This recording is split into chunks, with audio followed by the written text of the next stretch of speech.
2:36 a.m. on Christmas morning. My daughter and I said goodbye to Graham, our dog. Um, he was with us for 13 years, and it was quite traumatic because we had specifically returned home early on Christmas. So Christmas Eve, we went out to supper, came back early because we didn't want to leave him alone too long. But by the time we got home, the scenario had changed, and we had to rush him to the veterinary hospital. And then we made the decision that it was time. So 13 years is a long time that he was part of our family. And so obviously we had a really hard Christmas. And we decided not to tell any of the other family members about what had happened that morning because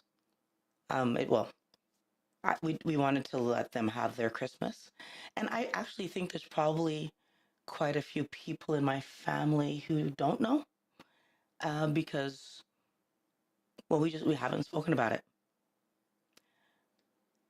While the holidays were still going on, and we were still trying to get over what had happened, Pat, my spouse, came down with the flu.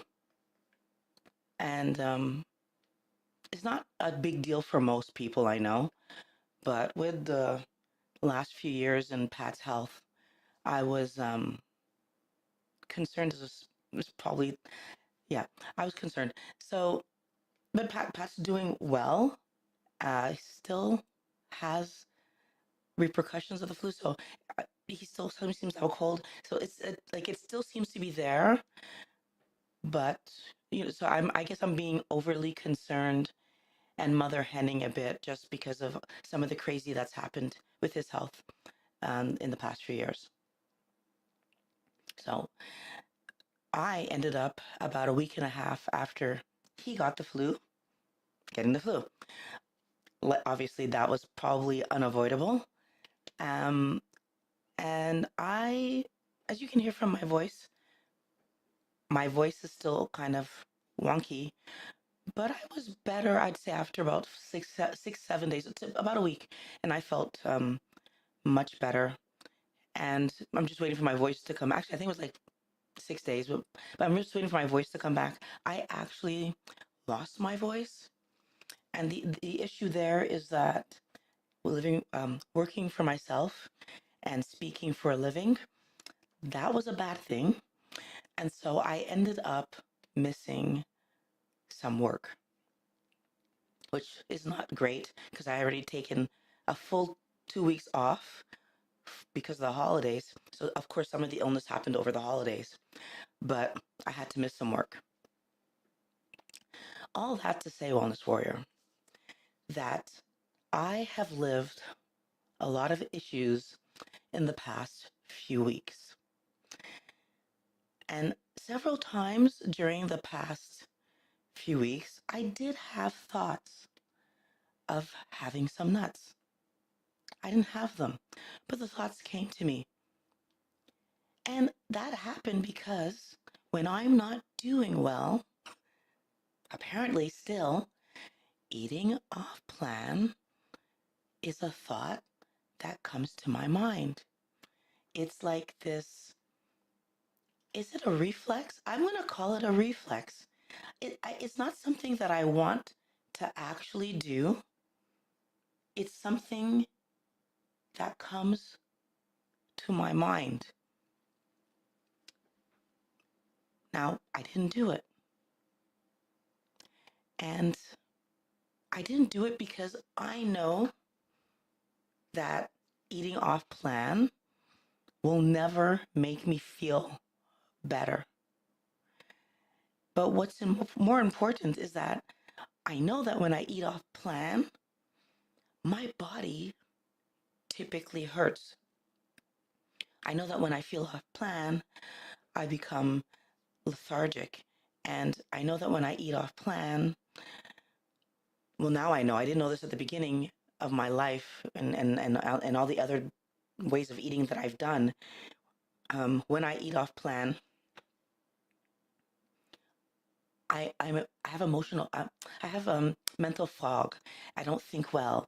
I and I only know that because when I started to eat keto, I was able to think more clearly. To be fully transparent, while I was sick,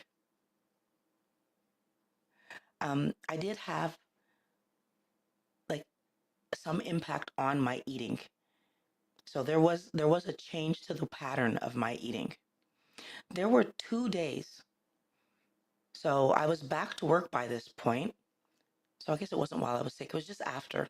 I was back to work by this point, and I was extremely hungry. Like hungry in a way that I'm not normally. So I was ill, did all the ill things, felt better, went back to work. Um, I was so hungry that day that I actually went to the grocery store and I bought cheese and sliced ham, and I made like a full-blown lunch. And I'm calling it it was a meal because like I ate almost the whole, well, I ate half the container, which most usually for most people a slice of each, a slice of cheese and two slices of would have been enough, but no, I ate half a container of cheese, of the cheese. And so it was a good amount, but I did that because I was hungry, and I just kind of I used the cheese to make sandwiches, so sliced cheese to make sandwiches of ham with the ham in the middle. And I would say after 4 slices of cheese and a bunch of ham, I felt not hungry anymore. So, and then I went home and I still had supper, a normal supper, my typical. And the next day at work, I felt the same. So I ate two more gigantic ham sandwiches made with cheese slices. So that was different for me. I don't normally feel hungry during the day. And I wanted to share that with you. I guess my body needed to recover from being ill. And although I did eat, I don't think I missed any days of eating. No, I'm sure I didn't miss any days of eating while I was ill. I ate just the same, but that was different. And during the days of being ill, I had one meal a day, stayed the same. Maybe I ate slightly less. I know there were 2 days during my eating while I was ill that I didn't finish what I had made. So that's actually true. I didn't finish on 2 days. So there were a few little small differences. The other thing, though, that was kind of out of the ordinary is the Friday. So the last Friday, a few days ago, I felt like I wanted some egg salad, which is something I hadn't had a craving for in a long time. I had this feeling for eating an egg salad. Thinking back on it today, I have a different idea about it because I'm thinking like maybe with Pat still struggling with some side effect repercussions of having the flu, still living some things. Maybe I'm still emotional, although he's doing better. But again, there's still things that we're concerned about. So maybe that's why I wanted the egg salad and I didn't put it together because there's nothing that says, so it's eggs, it's bacon, and it's mayonnaise. There's nothing in there that I can't have. It never occurred to me to even question having an egg salad for supper. So I made myself egg salad. I had eight, no, 4 bacon slices and 8 eggs, and the mayonnaise was made with avocado oil. Well, let me tell you, Wellness Warrior, I didn't think anything of it because avocado oil was totally fine, but my body totally reacted. The next day, was I gassy? Was I bathrooming? Was my body reacting? And the thing that I find interesting is that I don't think it was the amount of fat. Actually, I'm like 100% sure it wasn't the amount of fat because when I make 4 slices of bacon, typically I would make sure that the oil from the bacon I eat. It's a normal standard practice that I do. I didn't have the oil from the bacon. I just had mayonnaise instead because I'm thinking, well, the oil, like I thought I would be. So, and I didn't even have as much mayonnaise like as a usual person would have put to make egg salad. So it was really a wake it up moment for me, an eye opener for me that even avocado oil. So I had put down coconut oil years ago because I found it wasn't doing well with my skin and it was causing me to have reactions. I don't use coconut oil very often for frying anything. I use tallow and lard and butter and bacon grease. It's the first time I would say in more than 6 months that I've used avocado oil. And now I'm seeing something. So I'm either going to figure out how to make mayonnaise with bacon grease or butter or something. Or Pat suggested to me that maybe I should have used sour cream to make my egg salad. But yeah, it looks like I'm putting down avocado oil. Things are changing, Wellness Warrior, and I'm sharing all this with you today because I know that we all have hard things happen in our lives. Problems happen. We struggle. And in my comments and in the Wellness Squad, often I'll have people explaining why the difficult thing in their life caused them to eat off plan. Now, I'm talking about my pup today. We called him a puppy until he left us. I don't even know why, but we just did. The puppy, the puppy, the puppy. And I think a few times near the end when he had his moments, I was like, "Ooh, the old man." But it was more unjust than anything else. But um, I have actually lost some family members over the course of the last few years while I was doing keto as well, and talk about that here, um, because I I wasn't in a place that I was ready to talk at all. Although I feel much better, and my grieving has completed for those family members. And then, you go on with life and it doesn't come up. But because I'm talking about my pup today, I'm going to mention that I've lost some family members. And even during those times, I ate on plan. So people come to me and they say, Violet, I'm struggling so much because this work thing happened, or this relationship thing happened, or I lost someone. And we talk it through. And the biggest thing that I'm constantly trying to get you to understand is we have been tricked into believing that eating some kind of toxic garbage nonsense treat will help us emotionally. And I'm telling you right now, with the people that have passed, with my pup that has passed, also in the summer, I lost my bearded dragon. That was difficult. With the pets and people that I've lost, with the problems that have happened at work, with the life things that I go through, just like you guys, it never helps me to eat. Honestly, being gassy after the stupid avocado oil, which wasn't well, I now wonder, was that some kind of self-soothing thing that I even didn't even label that way because there's nothing wrong with eating egg salad. The thing is that I don't usually think about having egg salad. It's not on my radar typically. Now, I will say that during the holidays, Pat had made deviled eggs. So is that why the egg salad was in my head? I don't know. But me taking the time to take extra steps to make egg salad, that's odd. I would have eaten the 8 eggs and bacon just with salt. And that's how I would have normally eaten it. So why I took the extra steps to make the egg salad, that's the part I'm questioning. Did I somewhat fall into the self-soothing?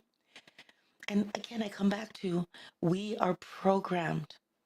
And yes, in truth, I am still concerned and worried for Pat to be better. I want him to be better already. I want him to be just walking around and making jokes and laughing and being his normal self, sounding like him. I want to be sounding like me. I want all that stuff to be complete.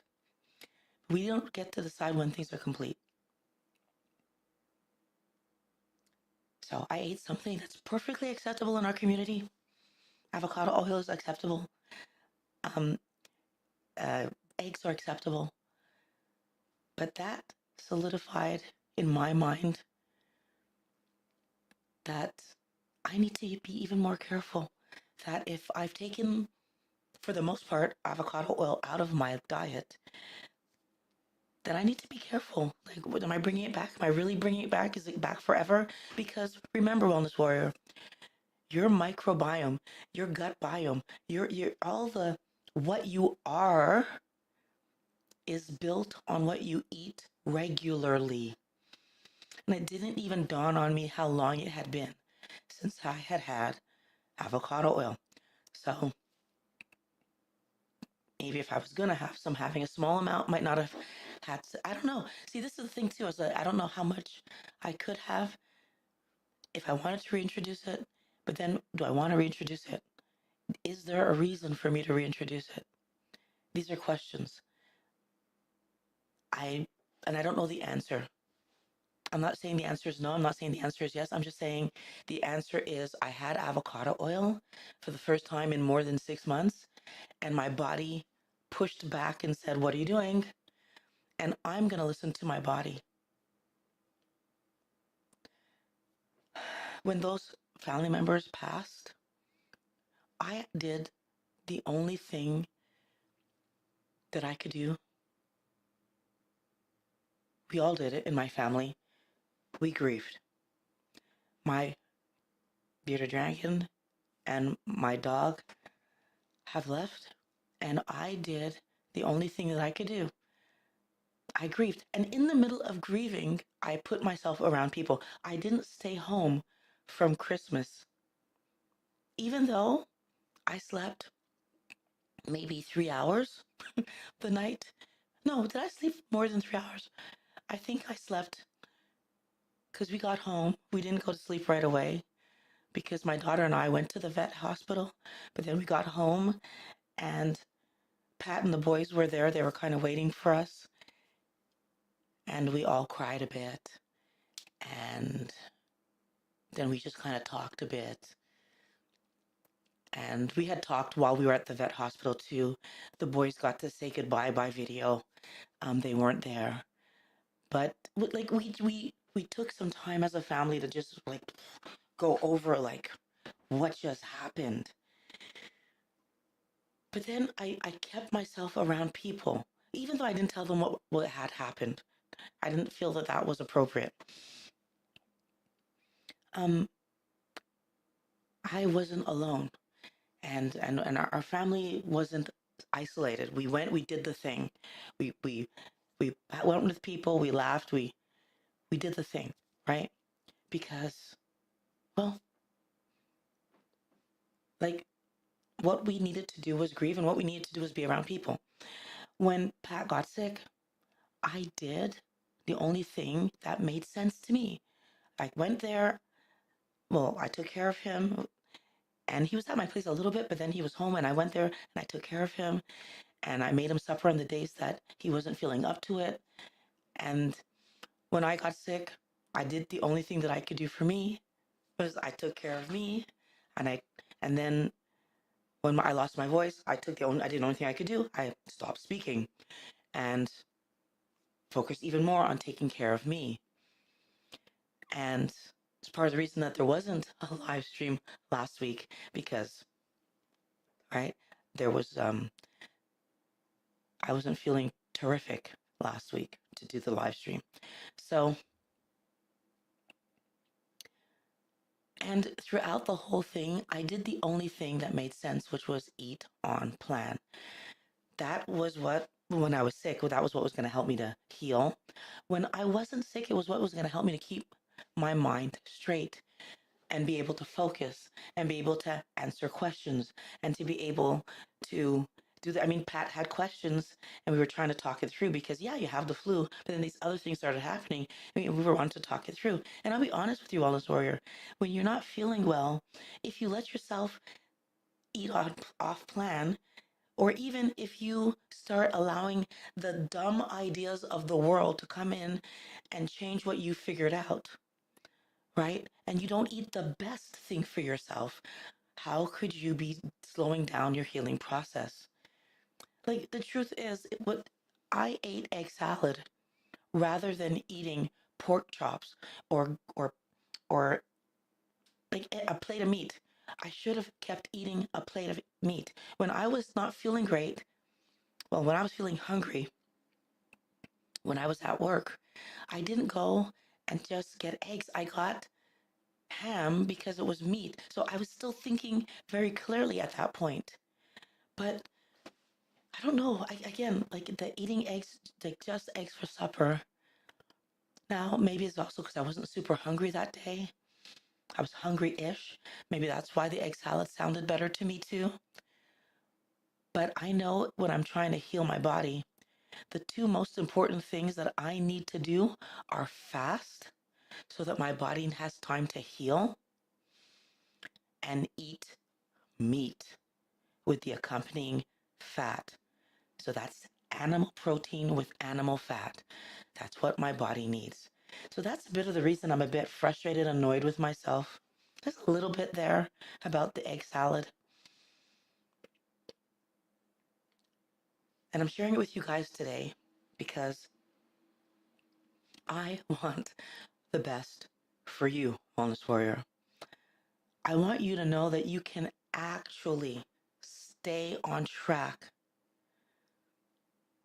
when problems happen in life. This idea that it's impossible to eat healthy all the time is a bunch of garbage. It is. Life gets hard and things are tough. I'm not over my dog leaving yet. As you can tell, I'm starting to get a little emotional. I'm not over it yet. I don't know how long it's going to take me to be over it. Sometimes I walk around the house and I walk by where he would be and I look for him. Still, I did that like 2 days ago. Or I'll be making my coffee and I'll go check because when I would run the grinder, he'd like perk up because he'd realize I was in the kitchen. And I go check. When I throw a puck in the garbage, sometimes I still check. So, like, I know that hard things are going to happen. And we all, and the hard things don't end overnight. I'm not eating on track because the hard thing was contained in a short period of time. I'm not eating on track because I have such willpower.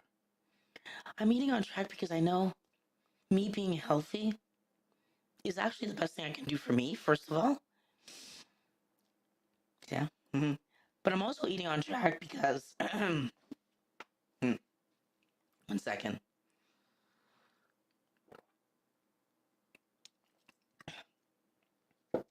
I'm also eating on track because my dog was all about fun. And in the last few years of my life of losing people, all the way back to my grandmother, she was all about having fun. One of the things I've realized in life, people leave, it reminds us to have fun. What's the point of having a healthy body if I'm not having fun? So, thank you, Linda. I appreciate that, Linda. I did see that comment pop up. So, I want everybody stay on track. Sometimes life hurts. The thing is, the thing is, the answer is never covering it up. Pretending you aren't hurt doesn't solve it. The answer is actually interacting with the hurt, the problem, the situations. But bad voice and upset doesn't work well for me. I sound weird. The good news is that my voice is coming back, but I still feel that because I really did lose it. So I'm not sure how long it's going to take me before it feels better.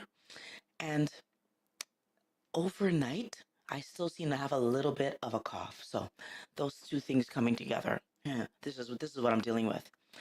But I need you to understand, Wellness Warrior, that the answer is interacting with the problem until the problem is solved. In whatever way the problem is going to be solved. For me and my family, right now, solved meant that, well, I needed to recover from the flu. Solve means Pat still needs to recover from his flu and like get his health all the way back to great. You know, I need to recover from having lost my voice.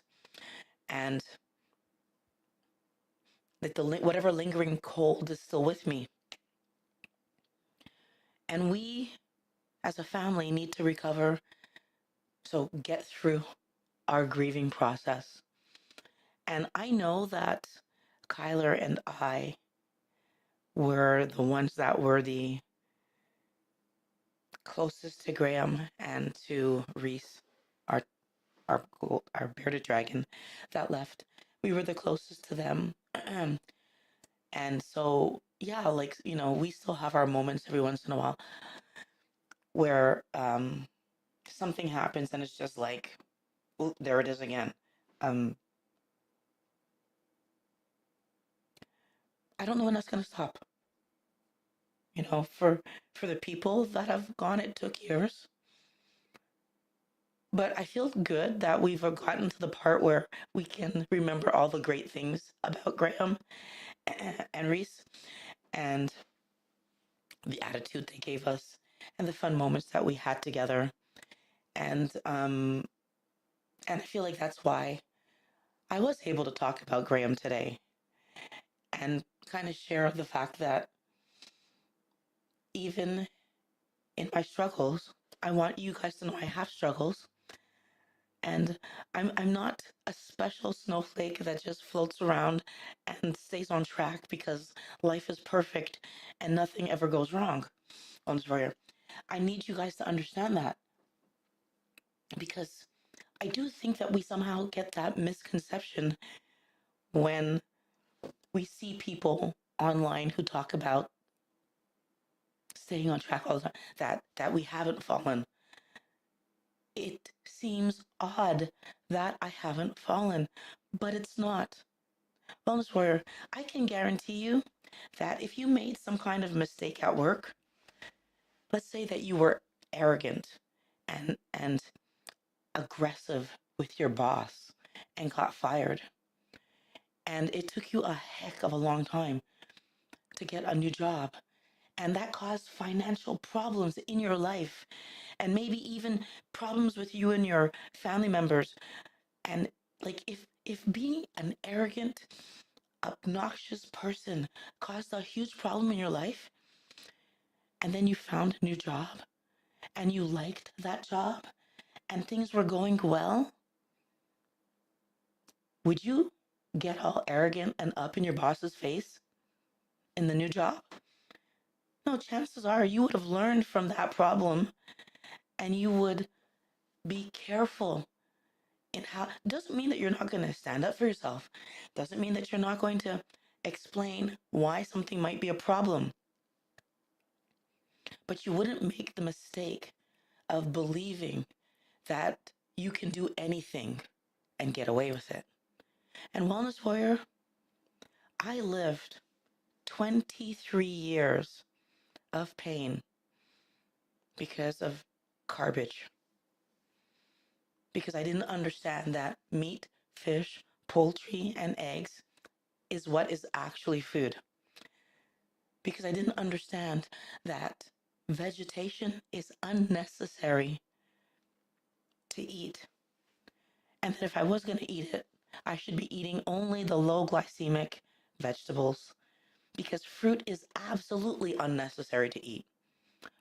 But if I'm going to have vegetation, low glycemic vegetables, that's the way to go. If I am going to have vegetables and plant matter, that starches are safer for my body than all the other things if I keep the carb count low enough. Again, all these things become complications that for my life equals why would I eat vegetation? So I stopped it. And before I got to the point where I stopped it, the starchy vegetables and my history with food were not getting along. So I absolutely today understand things about food that I did not understand that allowed me to eat things that were damaging my body. Now that I know, the reason that I don't fall off keto or carnivore at the moment, and carnivore, what I believe it will be forever, the reason I don't fall off carnivore when I am upset, the reason that I will see those or hear those ideas of I could eat that and feel better, or see something and go, will that make me feel better? The reason that I interrupt those ideas and remind myself, no, Violet, that will make you feel worse.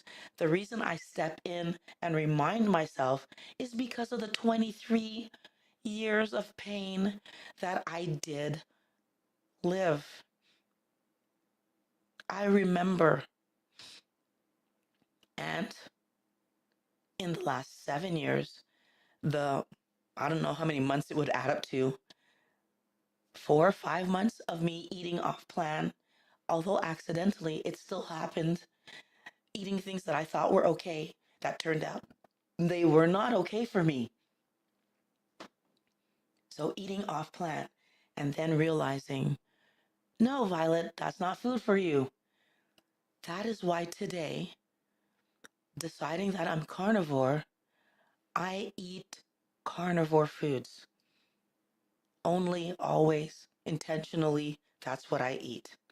That is why today I still do the research to understand, is this what I'm doing actually the healthy thing? Because heaven forbid somebody finds something out that throws a monkey wrench in what I'm doing that I should know about. So I'm keeping myself up to date. To date, everything is still pointing towards what I've learned is good information. So I will keep going forward with that.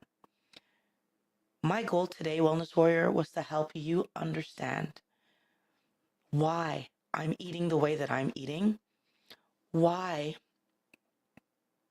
you, whether you're keto or carnivore, you need to trust to eat on plan, because eating on plan is what's helping you to be healthy, first of all. It's what's going to help you to stay healthy, because no matter what's going on in my body, no matter what's going on in my mind, if I'm hurting in some way, whether it's psychologically or physically, eating healthy food is always the answer. Being psychologically harmed and eating poor quality food, because unhealthy food, garbage, is poor quality, eating that is never going to be better for me.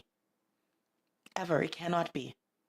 So, whatever problem is happening in your life, eating on plan is always the answer. That is why I do it.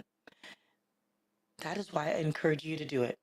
And the answer then becomes interrupt the idea that garbage would make you feel better, because that's the real lie. That's the actual lie. If you allow yourself to see that that's the lie, life is going to be better. Things are going to be better. You're going to be able to see the results, because you would eat on plan every single day and your body would get healthy, be healthy, get to that healthy space that it wants to get to. It's trying to get you to there because it needs the healthy food to get you there. And then your mind and body functioning better, your weight would regulate. I've been redoing some research and I have a video that I'm working on right now that is going to talk to these ideas. And I want to take 5 seconds right now to thank channel supporters for giving me the time to do this research, because I took time away from doing other things to do this research. So after recovering, I'm still doing the research. So I want to thank you, channel supporters, because you do give me the time to focus on that stuff. And if you would like to be a channel supporter so you can give me the time to focus on that stuff, kind of stuff, because I have a video coming up and I really do want to dedicate more time to this video because I want to get the best quality information that I can. Because even in this eating the avocado oil, it pointed me towards doing some more oil research. And oh my goodness, Wellness Warrior, the stuff that I'm learning right now. So that video is coming. I need the time to get all the data together though and to make it properly because I want to share some things with you guys. So, Linda, thank you very much for the well wishes and understandances, and I understand. Thank you very much. Alia Rashan, thank you for being here. I love being on plan. When I go off plan, I don't feel better, and it's so hard to go back. That is so true. Wellness Warrior, I would love to answer some questions today. Anything that you have about staying on plan, about getting back on plan if you unfortunately stepped off. I hope that what I've said today helps this to be the last time, if you have stepped off, to be the last time it ever happens for you. Because I truly believe with everything, if we eat on plan, our psychological health improves as well. And I do think that because I've lived grieving scenarios um, historically when I lost other people. And I don't know if it's because the people I lost, they were all important people to me. So that's the part that's kind of interesting. It's not like I'm talking about people who were extended, far away family members.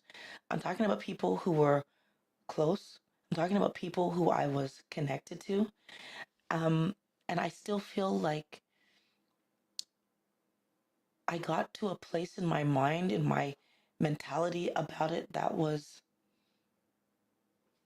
more even, faster in my keto years than I did in my pre-keto years. And actually, in my pre-keto years, I actually had some funerals with people who were not even that close with me. So extended, like super extended people that I went to the funeral out of respect, that I went to funerals to support people who were close to me. And it was really interesting to me how I fell apart at those funerals pre-keto, where very close people post keto, I'm managing better. And I really do feel it's, I have a better clarity of mind and understanding about everything. And I think that's based on my body and my mind, your mind. So my brain is part of my body and it's functioning better. And it's helping me to think more clearly about all the stuff happening in my life. So I give me the questions, give me the ideas, Wellness Warrior, that you want to talk about today. I'm gonna go as long as I either have questions and comments to go into or that my voice holds up. Either way, I wanna share as much as I can share right now. Pat, glad that you're able to make it and be with me for as long as you're able to be with me. I'm not sure if you're still here right now, but or if you're working, but I'm glad you're here. Ex Carbivore, I appreciate you coming by and I appreciate the condolences. Actually, I feel like I know your channel and I'm glad to have you here. I did enjoy the video that I watched from you. So you guys should check out um Ex Carbivore. Chrissy, hello. Thank you for being here. We all deeply appreciate your content, time, and effort as time and heart. Thank you, Chrissy. Appreciate that. Our pets really, our family leave a hole that's so very deep and it's hard to measure. Yeah. Um, I will tell you again, I still, one thing that I used to blame Graham for some noises that I would hear around the house. I would jump up and go checking to see like what did he knock over or whatever. I never found it. I was like, dude, what are you doing? And um, so today, one of two things is happening. Either my house makes some pretty dang loud noises, or Graham is still with me knocking around some stuff because sometimes the noises that I'm hearing and I'm alone in the house, and it's like, what is making that noise? So, and the weird part is the noises have been diminishing. So there's a part of me that wonders if he was just kind of letting me know that, you know, he's okay because as I think about it now, or maybe I'm not listening, so I'm not hearing the noises anymore because I know he's not the one who's making them, so therefore I'm just ignoring them now, which is very likely. But I do realize that I was jumping up and I was running out there thinking, heaven forbid something fell on him or something, and I was having a lot of jump scares that apparently weren't him. Um, so Patton and I and Kyler and I have had a few laughs about that in the last few weeks. So, like I said, I feel like I'm at a better place where we're actually able to laugh about the way he drove us crazy and how much my day was around coming home for him from work in the middle of the day to take him for a walk and you know make sure he had water and all the things that I was doing to make sure that Graham was okay. So, um, yeah. For so many years, I abused food, and ultimately, it started to abuse me right back. Chrissy, oh my goodness, do I understand what you're talking about? Those, when those 23 years of pain and discomfort and suffering and problems, because at different points in time, my body was reacting a different amount to the things that I was eating, when those 23 years of discomfort and pain were absolutely solved by eating keto.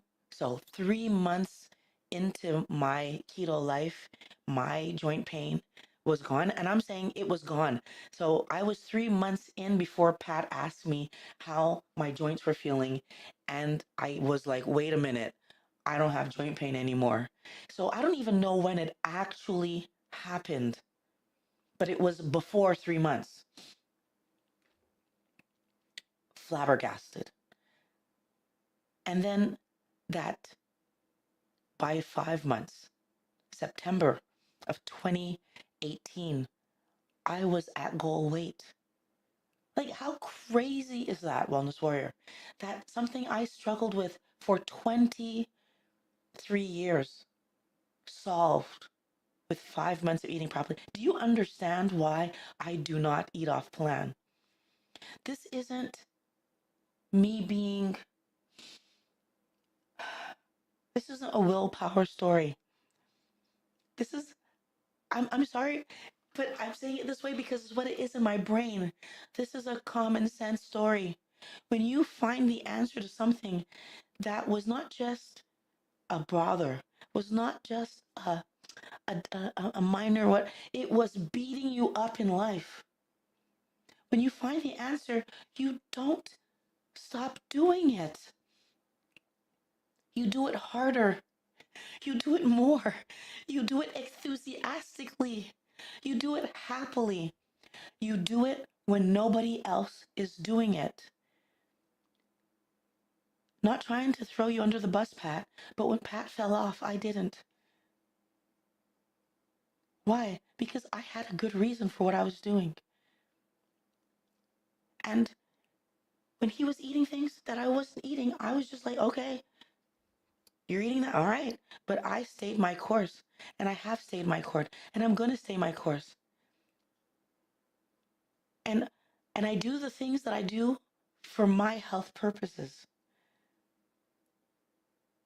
And wellness warrior, I need us all to understand how important that is.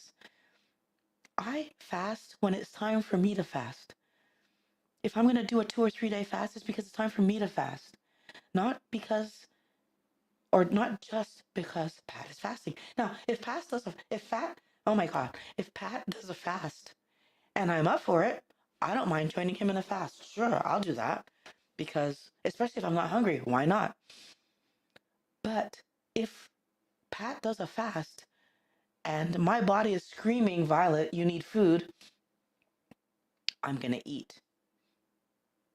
So what I do is based on what my body is telling me that I need, not what the world of social, whether it's my friends, my family, or my spouse, I'm not doing to my body what the world of social tells me to do. I'm doing to my body what my body is asking me for.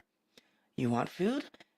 So 2 days ago, when my body said Violet, or sorry, whatever days it was, a few days ago, when my body said Violet, you need to go get some food at 2 something in the afternoon, I went and got food. I went to the store and bought food because I didn't have anything defrosted. Well, I was at the office at the time, so I didn't have anything in my little mini fridge, and I recognized that that wasn't a thirsty, you need coffee scenario, because I had had a coffee a little bit earlier and I was hungry. So therefore, that wasn't a coffee scenario. I had already had coffee. I was hungry. I put on my jacket and I went to get food. So I can't stress it enough, Chrissy, and I so agree with you. I'm not going to wait for my body to start beating me up again. I'm respecting what it has told me about food. Carnivore equals the cure. For me, it absolutely does. This is 1000%. But I'm also respecting what I learned from Holly. Holly pointed out something, and Dr. Eid pointed this out, Georgia Eid. Two of them pointed this out beautifully, clearly. But Holly was the first one to say it to me. She said, meat is food, and the plant matter is medicinal. And that's how in her life she was planning to use it. Is that she could see where sometimes we need plants in our diet because something's happening. And Dr. Eid and Sally Norton have both shown me different paths where that's the truth. Dr. Eid said, yeah, there can be certain times where you need to eat something for some kind of medicinal something, but food, if there's only one thing on the that you're able to afford to purchase, it's animal protein and fat. She said that's what you buy. But she could see where medicinally plants might play a role. And Sally Norton said the same thing when she pointed out to me that, Violet, if for some reason you ingested something that caused oxalate dumping, yes, some high strength tea will be part of your solution, or a teeny bit of spinach, or something that has a bunch of oxalate in it could be part of your solution if for some reason your body started oxalate dumping, because it's going to help your body to pull back on, because it's going to start dealing with those oxalates again. So what's going to do? It's going to put those oxalates back in storage. So oxalates come in, your body says, oh, there's oxalate, and it starts again putting them back into storage. So every once in a while, yes, ingesting something that came from plants could be medicinal. But carnivore is the cure in the sense, not medicinally. It's the cure in the sense that if you eat what's healthy for you and don't eat toxic stuff, yeah, your body's going to feel great. But that's not medication.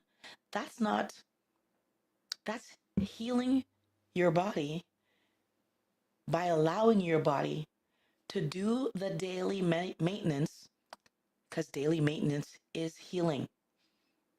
So we cure ourselves every day by healing ourselves every day, by building ourselves. So that rebuild is daily. I can't stress it enough how important this is. What made you switch from keto to carnivore? Cat lady, I switched from keto to carnivore because back in February 2024, um, when Pat was recovering from his health stuff that happened, I was in a conversation, an interview with Dr. Chafee, and he helped me to understand that the plants we eat aren't giving us anything that we couldn't get from meat, fish. In his opinion, it stops there. But I add poultry and eggs. Dr. Chafee talks about eating beef, and he's like, that's all you really need. I'm wider than that. I eat, well, I'm wider than that, first of all, because I can't eat beef because I have thalassemia. So right now, I'm listening to my doctors and not eating beef or any ruminant animals that have a high ability to place iron. And I'm doing that because right now, I don't have any evidence that says that my blood has improved with the introduction of more meat products and the reduction in plant products. That might change because I do have a plan to get retested about my thalassemia. My hope is that if I can get enough uh, channel support, that's something that will happen there because testing in Canada is out of your own pocket. That's not covered by our medical system and it gets pricey. But these are things that I want to verify because I think it'll be helpful for you guys more so than I think I need it. I am absolutely happy and love what I eat. I'm fine with what I eat. Um, I eat, I do eat pork, which can be considered a red meat, but um, for me and the way that I'm eating, um, yeah, I don't believe that it's problematic from what I'm seeing. So all that to say, I I switched because Dr. Chafee helped me to understand that the vitamins, minerals, nutrients, everything that you're trying to get from vegetation, you actually can get from meat, fish, poultry, and eggs. So, since I was already by that point only having avocado and what was the other thing I was having? I was having avocado and olives and an occasional salad. It wasn't much for me to let go of.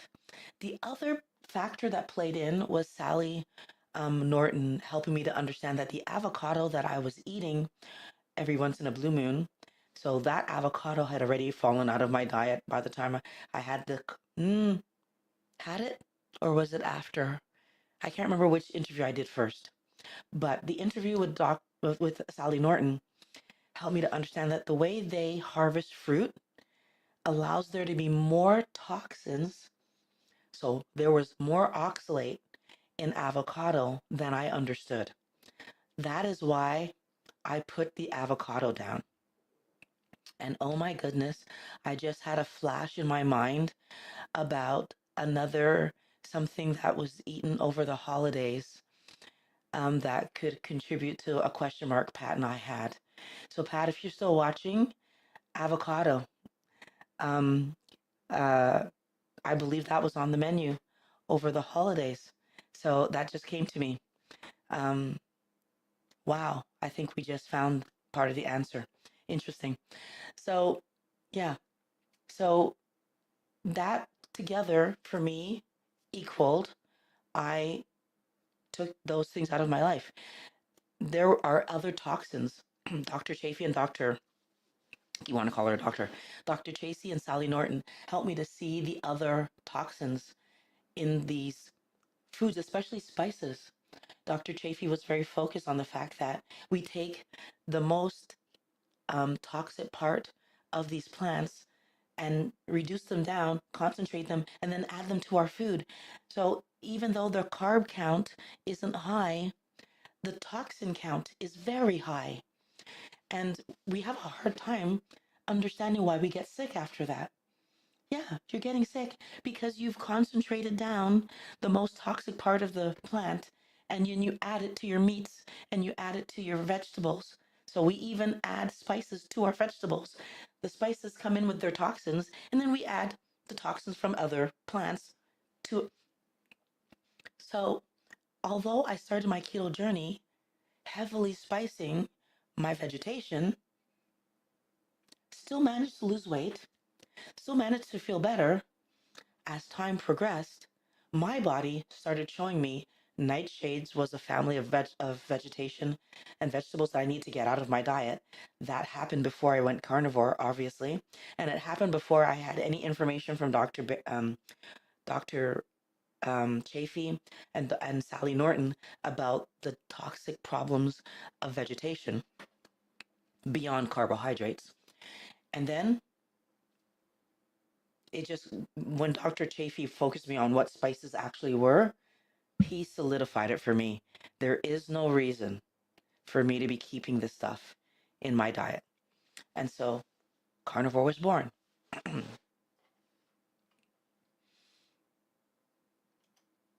So, do you find things like pork chops and pork rinds cause inflammation? Interesting. Bacon does not cause me the same response. So, Chrissy, um, I don't eat pork rinds. I have problems with them from the standpoint that pork rinds are processed in a factory somewhere. And I just don't trust companies. And, Pat and I, for the longest time, had our different opinion on this because Pat would continue to eat pork rinds for quite a long time. And I think he still does or would on occasion because he considers that keto. Or carnivore, sorry. I see pork rinds as processed food unless you buy the ones where it's really truly is the butcher pulled the rind off, so that part of the skin off of the pork, and they kind of semi-process it in the sense that I think they kind of bake it or fry it or something and cut it up into small pieces. That I'm willing to interact with, but all the recipes that call for pork rinds call for that highly processed, store-bought kind, which I refuse to have.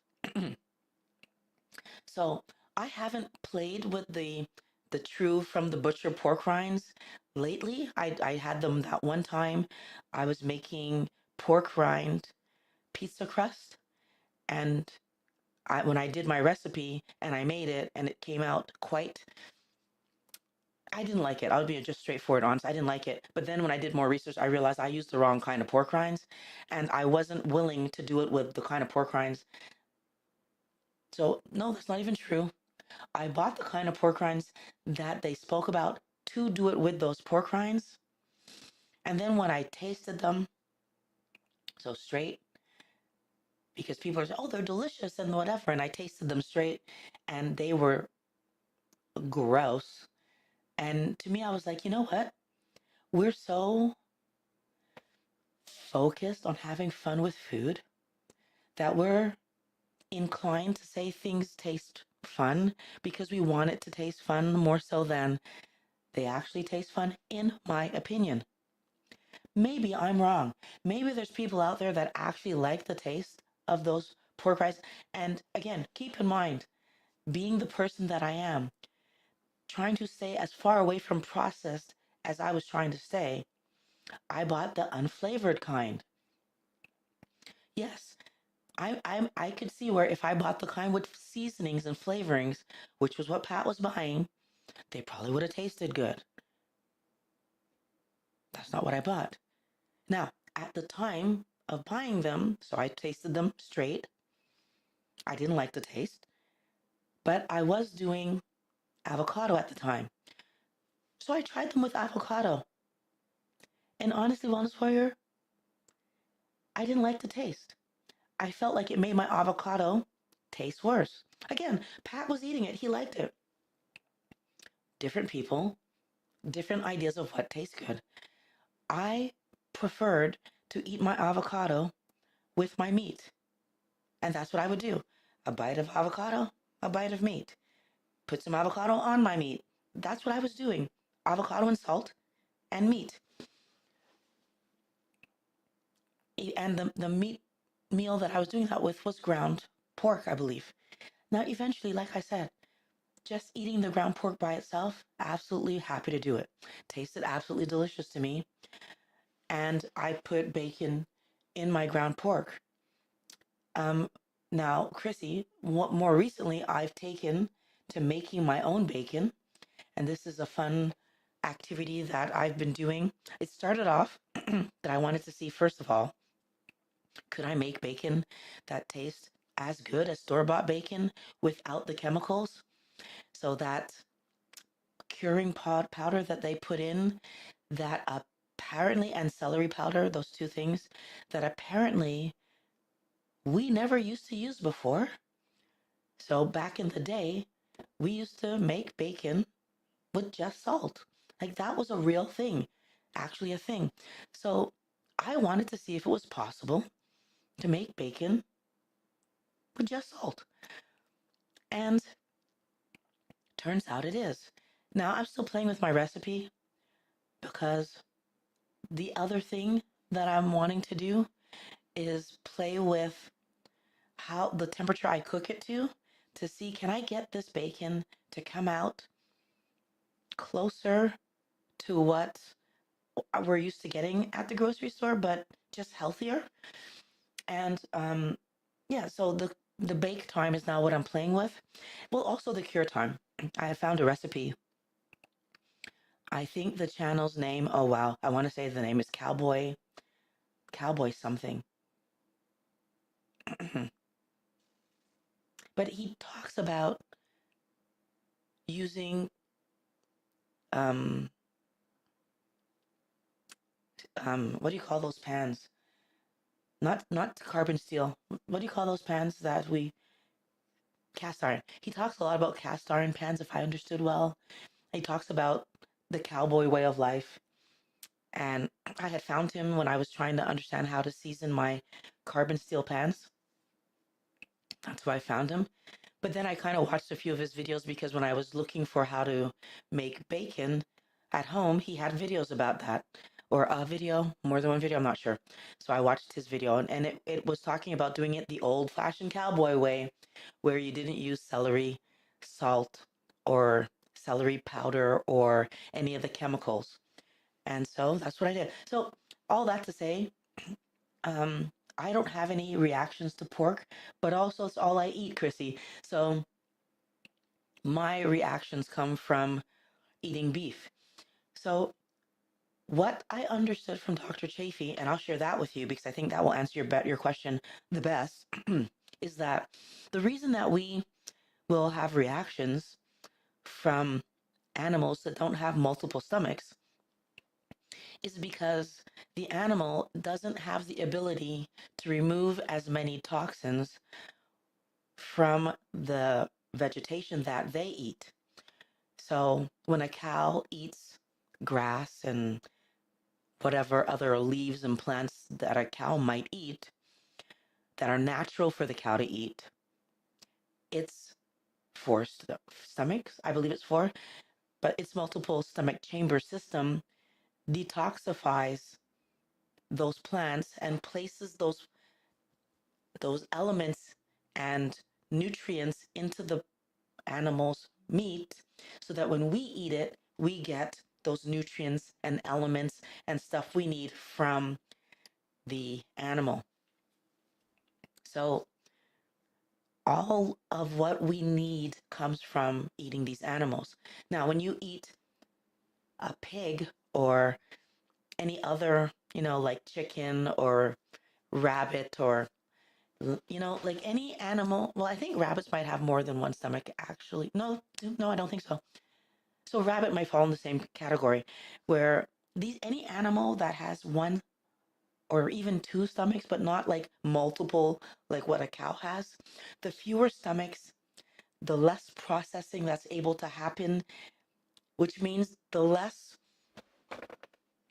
of the vegetation nutrients gets placed into their meat. So then we get less of the nutrients from them. And apparently, if the vegetation the animal is eating, and this is across the board, whether it's a cow or it's a pig, if there's toxins like pesticides been sprayed on the plants the animal is eating so that they will get to eat it before the bugs do, well, guess what happens, Wellness Warrior? The animal's ability to detoxify comes into play. So, Chrissy, it could very well be that you're having inflammatory responses to pork because the like the elements that are in the pork, so the toxins are still there. But now it makes me wonder about the curing process. So when we cure meat, it allows the meat to stay fresher. So this is a weird thing, right? When we put salt in our meat and it's pulling whatever out of this meat, out of it that would cause it to spoil, right? So the salt is doing something that lets it not spoil and it's natural. Then is it also somehow the salt somehow protecting us from the other toxins that the pig would have placed there? So does, because in the process of making bacon, you salt the meat, but then you turn around and you rinse it and you kind of allow some of that salt to come back out of the meat. And my question is the salt, when it's coming out of the meat and out of the fat, pulling some of the toxins out with it? Are the toxins binding to the salt and that's what allows it to cure? This is a question mark. I don't know the answer to this. But just your question is making me wonder about this because it is interesting that bacon doesn't cause the same response. Bacon is cured, and these other meats, so if you just take a slab of pork or some bacon, bacon is cured. And so now my question to you, Chrissy, does it happen with ham? Because ham is also cured. So if you're still here, I would love to know the answer to that. If it doesn't happen with ham, something in the curing process might be pulling some of these toxins out of the meat, because in my opinion, that's what's causing the issue. Now, again, for me, I have to pick my battles in this particular story. Beef is so toxic for me that I can't manage. Whereas, pork and chicken and fish are much less heavy in iron, so therefore easier for me to manage. And so therefore, that's what I stick to. So I don't know if you're still here, Chrissy, but I would, if anyone knows the answer to that, do you react to pork, to bacon, but not to ham? Or do you react to ham and not to bacon? Because then that would destroy my theory, I guess. But if you don't react to either one, interesting. And then we have T. Lewis. Dr. Violet, I'm not a doctor, by the way, um, but I guess I'm coming across like one. But no, I'm not a doctor. I'm just a regular person. Um, although I did do a lot of study in the health field, but not technically a doctor. Dr. Violet, so I'll just say, Violet, you have my prayers. You are a true trooper. I try. In this words, I can't ask you guys to be doing something that I'm not at the minimum trying to do myself, right? I think that's what they call being a hypocrite, and I'm definitely not that. So I've been working really hard to be as healthy as I possibly can be because I do understand the benefit to our bodies and our health in being as healthy as we possibly can. And I want to just pause here and say I absolutely appreciate that there are 15 people in here right now listening to me talk about how I stay on track, listening to me talk about what I think is very helpful information for you to apply to your health, your life and your health to keep you focused on being on track. Because first of all, sharing this information is a way for me to support you guys. Sharing this information is a way for me to help you guys to answer questions that maybe you didn't even know that you should have been asking, right? Because if I don't know that something's a problem, I'm not going to know that that I should that I can solve it. Because that's the other thing too is like we live in this world of money hungry companies that keep us believing that well once you're sick forever, right? Like you get diagnosed with diabetes and they refuse to say that you're no longer diabetic. Your diabetes is in remission, right? Like there are some illnesses where the doctor hasn't, like for example, some forms of multiplying cells that we can have, where the doctor did not give you a medication, did not give you a procedure, you learned you were on the edge of maybe some kind of problem with your liver or your kidneys or your whatever, and you changed your diet and reversed the problem, but they refused to say that the diet reversed the problem, that you no longer have the problem.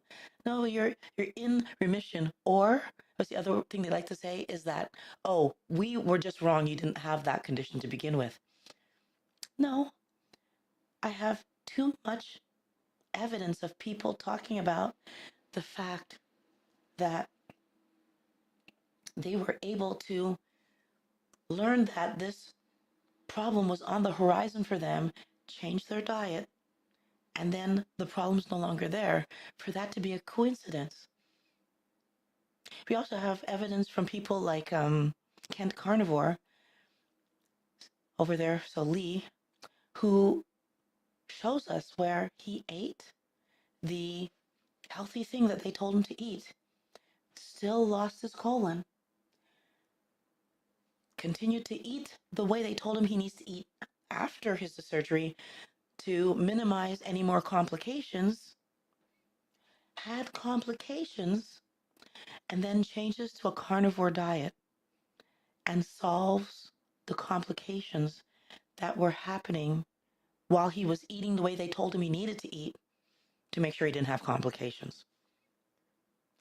Lee has also pointed out that now that he has a bag that he needs to take care of to eliminate the toxins out of the foods that he eats, he has never seen any meat in his colostomy bag. Not one time. However, vegetation, so fruits and vegetables, when he was eating them, when he was doing what he was told, all the time. Wellness Warrior. Eating on plan isn't about being a trooper as much as it is about understanding that they're lying to us. And so, yes, when I do it because I'm struggling and I'm tempted, I'm only like tempted, and tempted is a big word for me to use right there, by the way. I notice the thought. So if anyone would call that tempted, I don't call that tempted. That to me is noticing the thought, because we have lots of thoughts, right? We like I could have the thought that um like I better be careful or I'll hit this microphone, but I'm not scared about it. So, like, to have the thought of be careful not to touch the microphone and say, well, that means you're scared. No, that's not what it means. And me having the thought of, huh, which some cashews taste good right now, doesn't mean that I'm about to eat cashews. It means that I had a thought that was related to a feeling I was having that I was programmed to have for the first 50, no, 46 years of my life. And so sometimes I still have that thought, right? Because I'm programmed to have it.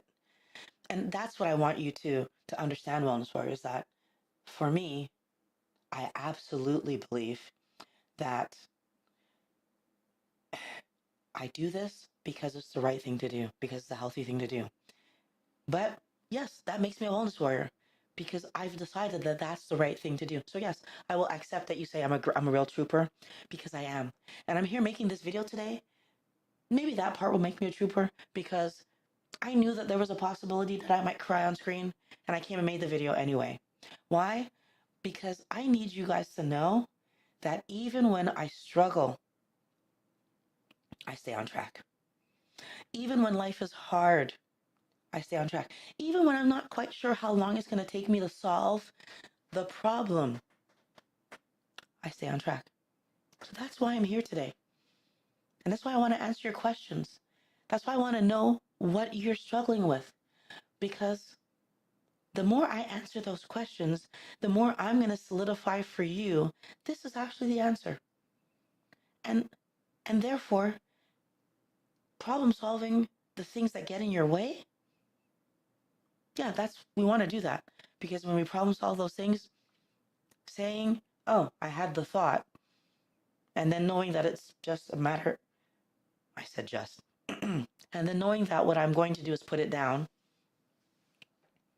puts me in control. I had a thought, I put it down.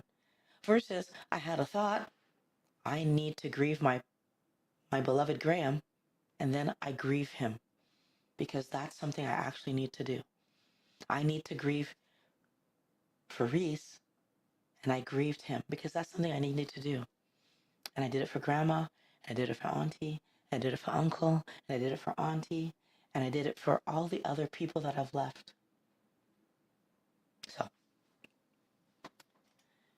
Raven Blackwood 11, I'm very happy that you made it to the live stream.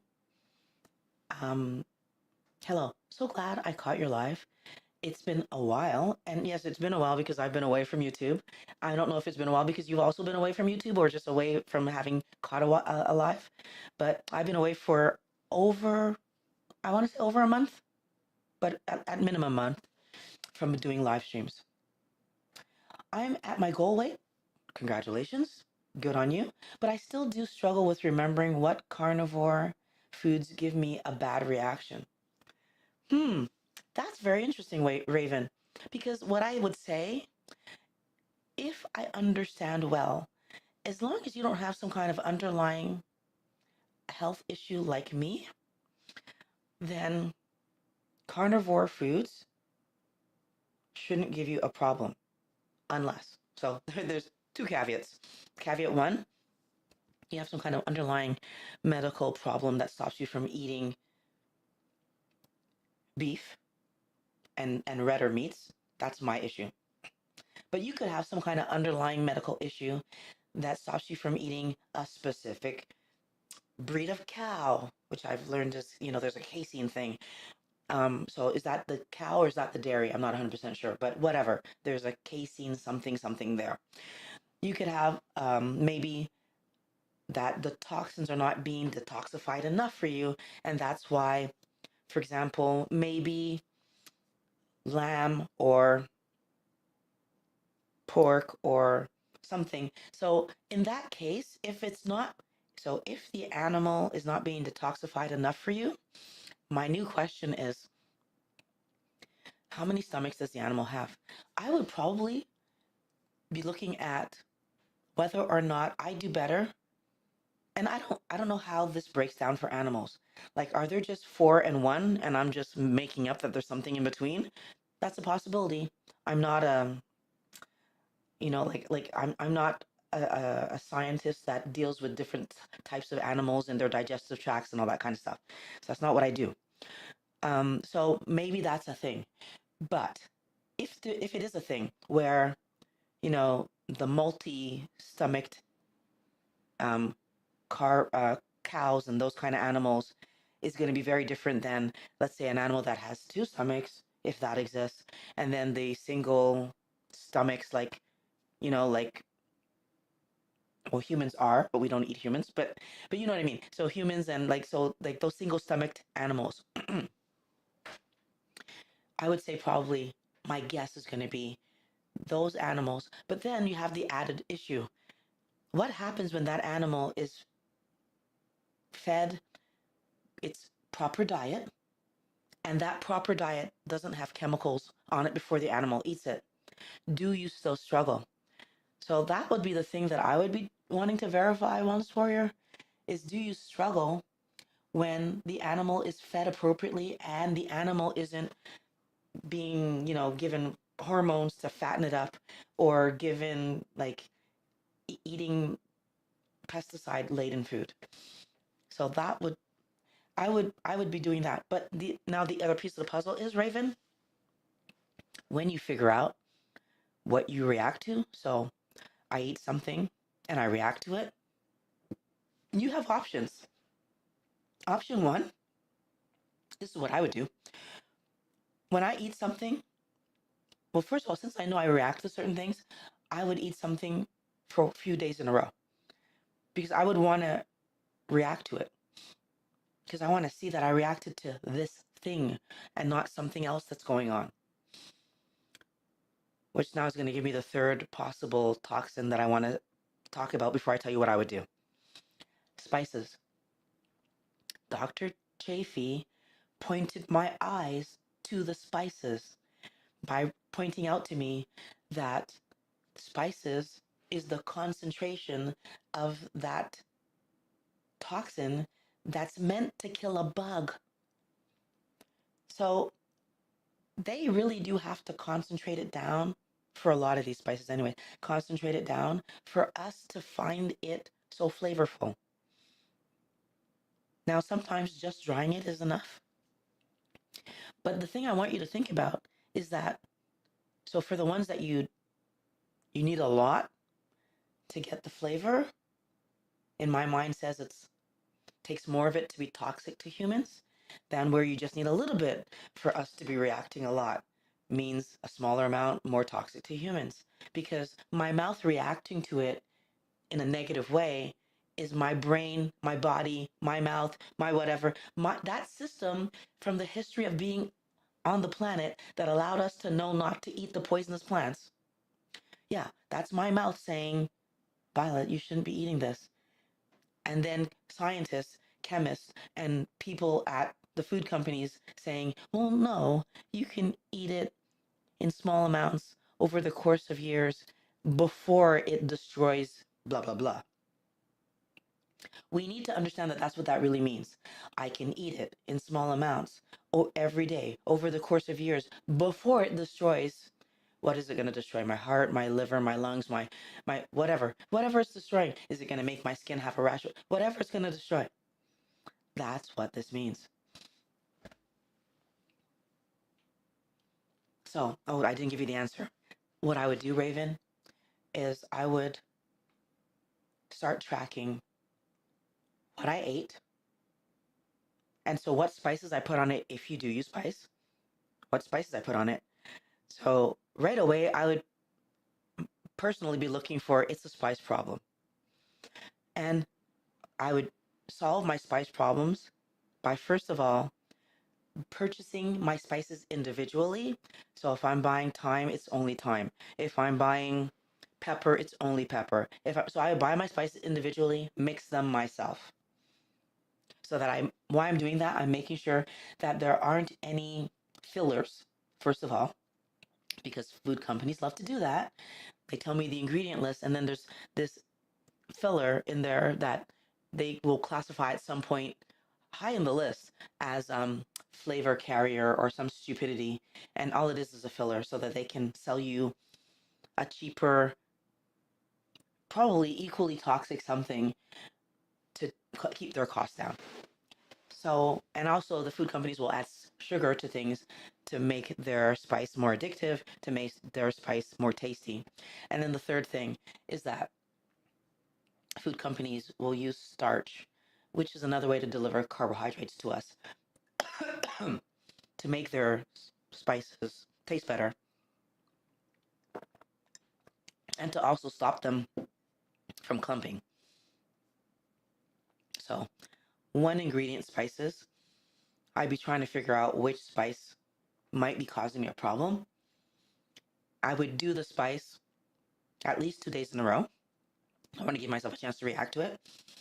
And maybe I would even do the spice for like a week. Excuse me. I might even do it for a week. Doing that is going to help me to make sure that I'm fully capable of figuring out if it's one of the spices that's bothering me. If it's the spice, I'm removing the spice. I'm also looking to see what family is that spice falling under. And very likely, I'm going to remove anything in that family. So I did that with nightshades. I don't eat eggplant. I don't eat any kind of peppers. And I don't do any kind of paprika or any kind, like, right? Like, even before I went carnivore, those spices and I mean, potatoes was out because of carbohydrates, but like anything that falls in that nightshade family, I don't do. Then, if it's not a spice, that's when I would start one by one looking at the different meats. But Raven, I would also be logging all of this. I'm logging it. I'm keeping track. I'm making sure that I can go back and say, because I also want to go back and test. So let's say that, because you said, well, what kind of carnivore foods? So let's say that, oh, you added some information here that I didn't see. Sorry, let me read this. I'm hoping to make a German food dish, but make it carnivore style. Schnitzel is a meat dish, but I need to revise the ingredients to make the dish where I can eat it. So anytime I wasn't including so yeah, okay, I understand carnivore foods now. I wasn't necessarily including sausages in there because sausages do have vegetation in them, right? So yeah, you're right. Like for any carnivore that still eats sausages, yes. So yeah, we're adding a little bit of something there when we eat sausages. Now there are some sausages, I believe, there are some sausages that you can get that don't have vegetation in them. I don't know if you need to put the vegetation in the schnitzel to make it taste like schnitzel. So I would actually love for you to let me know how that works out because that's interesting to me. But yeah, I don't know. I believe there are some sausages that don't have vegetation in them. Breakfast sausages are the ones that come to mind. I don't believe that they have vegetation, but I could be wrong. Maybe there is. So anybody knows, you can let me know in the comments or in the in the chat or in the comments if you watch this on the replay. I'd love to know the answer to that.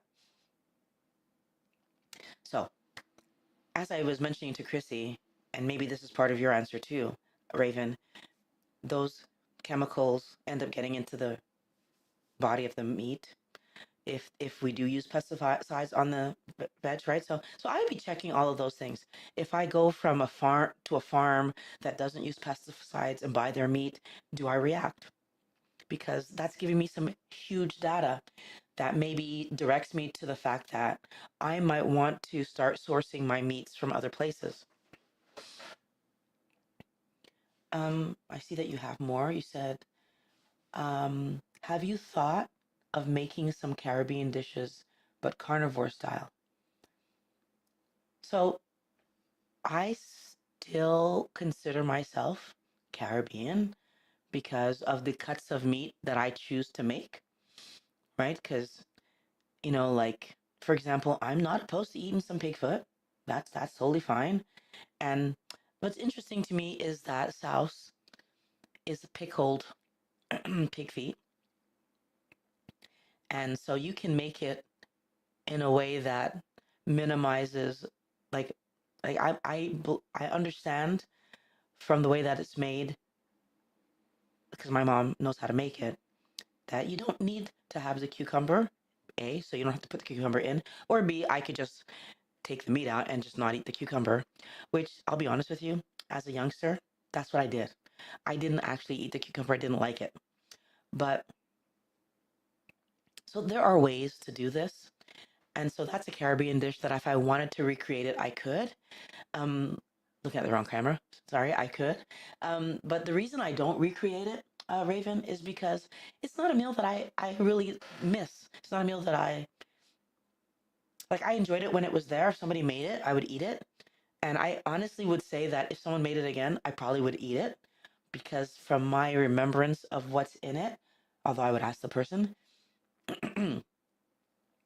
there isn't any extra sugar. But I could be wrong. So, and if there was, I wouldn't have any. So, doing Caribbean dishes, the only Caribbean dish that I'm trying to think if there's any. So I buy my cuts of meat. So I do eat pig foot. Um, I mean, if someone made oxtail, again, these are things that I don't make, so it's not something that I think to make. Flying fish, again, something I can eat. Um, the only difference is that I don't put as much spices in them as my mom puts when she makes them because I seriously buy the cut of meat and I spice it with salt. So I'm still eating the same cuts of meat that my parents eat. You know, cubed cuts of beef. If I was making that for my daughter, I would still do it. I do cube cuts of pork when I'm making um, pork. Sometimes I'll do cube cuts because that's the thing that we would do. And then you kind of fry it in the pan, whatever. And then right. So I can still do that. And it would be great to have. And matter of fact, I'm thinking about I probably am going to do that in the weeks coming up. But I'm not doing it because I'm looking to I'm not doing it because I'm going to add those spices to it, is my point. I'm not going to put the Caribbean spices because I don't trust those spices, first of all, because they're not healthy for us. Okay. The next thing that I wanted, oh, you have another. So the next comment is another Raven comment. I can't eat any kind of pork or chicken without a reaction because of what they are fed before they get processed. And this is, I feel like, where because my body can't manage beef and or any other kind of like ruminant animal, I don't know if I was able to manage beef and those if I would start reacting to pork and chicken. But since I can't manage those things, my this is all my body gets. I'm not reacting, or maybe I am reacting because I could be. See, this is the other thing too, wellness warrior. When I was reacting to all the vegetation I was having in my 0 to 23 years of age, I didn't know. I wasn't feeling the pain or having the physical repercussion to know that I was reacting. 23 to 46, I knew I was reacting. 46 to now, okay, so I've stopped reacting. That's great. My body's healing. That's great. But does that mean that I'm healthy now? Does that mean that pork, chicken, and fish aren't causing me to react because of what the animal's eating? I don't know. Remember, I felt amazing 0 to 23, even though my body was building up toxins and and unhealthy. I'm not going to know till I get to that stage. So this is part of the reason that it is in my plan at some point to figure out, did eating better solve my thalassemia? Because if it did, and I can actually eat red meat, that would be my next step. In the moment, there's been a few occasions where accidentally, for whatever reason, I got a bite of red meat in my mouth. It gave my tongue that thing that it does that says to me, there's something's happening there. And it had no spices on it. So in case for any of you who are wondering, could it have been the spice? No, there was a metallic-y something. That's what I get. I get this kind of like metallic-y something that happens in my mouth when I eat red meat. And it happened. So again, I want to know, and these are the question marks that are happening for me. I want to know what level, like, are there levels of thalassemia? Like, I want to have some kind of comparison to make between, and I don't even know if that test is still available for me to look at, that initial test that came back and said, oh, you have thalassemia. Like, can they look at the numbers? And if I go get tested today, can we look at the numbers and see, like, do they look the same? Have they gone up? Is it worse? Have they gone down? Is it better? This is a question mark that I hope I can answer someday. And I really do want to, like, have the funds to put towards these kind of tests for myself so I can come back to report to you guys on what I figure out. And Raven, if this looks like it's the last question. So if there aren't more questions, I will be stopping after this. But if you want to come in and say something, now's your time. I'm talking to everyone in here who might want to have me answer something, because I really want to answer your questions today. I've missed talking to you guys. Can I just say that? With all that was going on in my life and then getting sick and not being able to come back earlier. Although maybe it was good for me to not come back earlier. Maybe that's what I needed so that I could come back and be able to talk about what I wanted to talk about, and keep the video something that audibly and visually you could stick with. So I definitely am very happy to be here to, yeah. So if you have more questions, drop them right now. But Raven says, I used to track, um, I use a food tracker every day. The only spice I use is Celtic sea salt.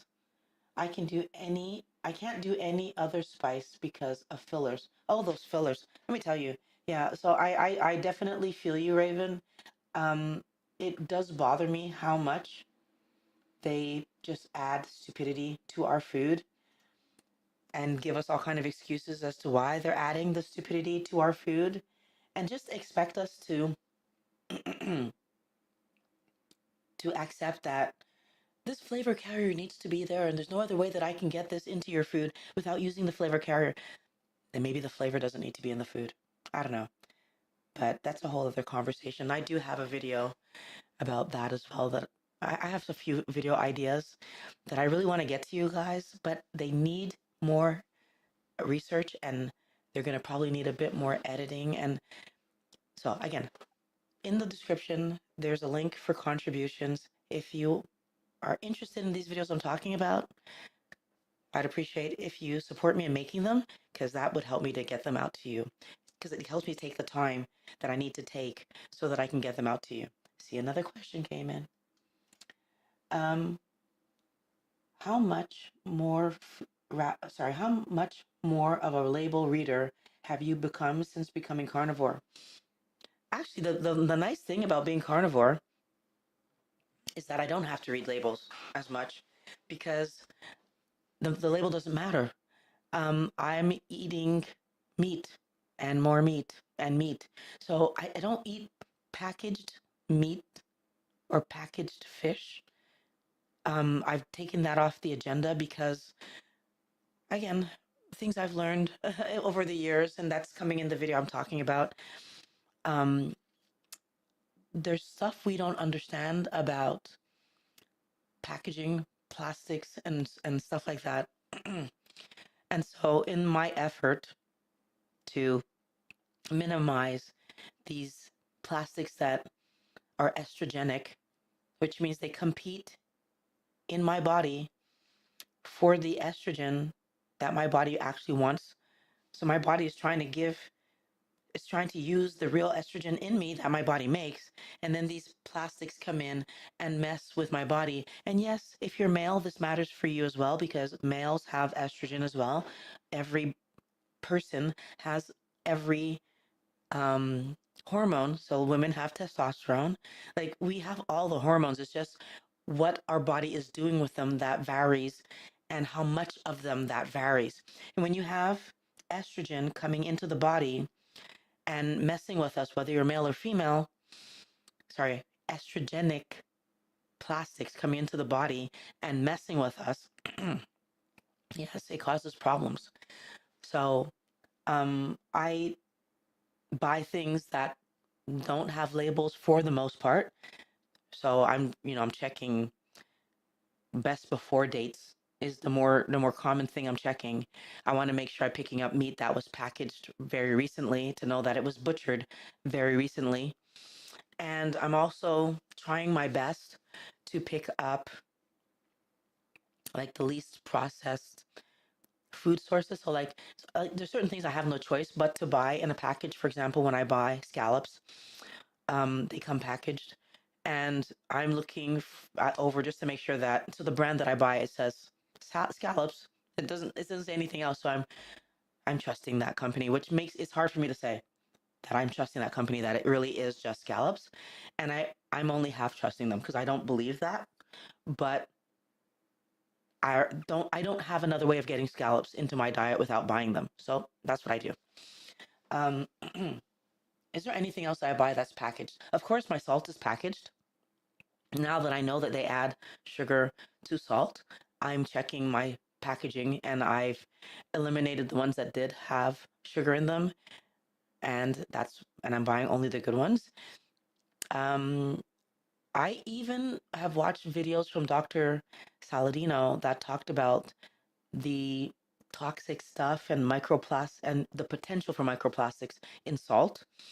And he was talking about sea salts more specifically. And so, yeah, I'm much more careful. I'm trying my best to go for mined salts more than sea salts. So these are things that just help us to make sure that we not we have a less possibility of getting microplastics. Honestly, if there's a way for them to be in there no matter what we do. We can be as good as we want to be, but these companies still package everything in plastic. And even when it's packaged in paper, the paper is lined often with plastic. So there's lots of ways that they still can trick us into us getting more plastics in our body than we think we're getting. All that being said, my need for reading labels is less because my purchases of that kind of stuff is less. So, Wellness Warrior, I would really appreciate that you hit like, and if you found this video helpful, share it.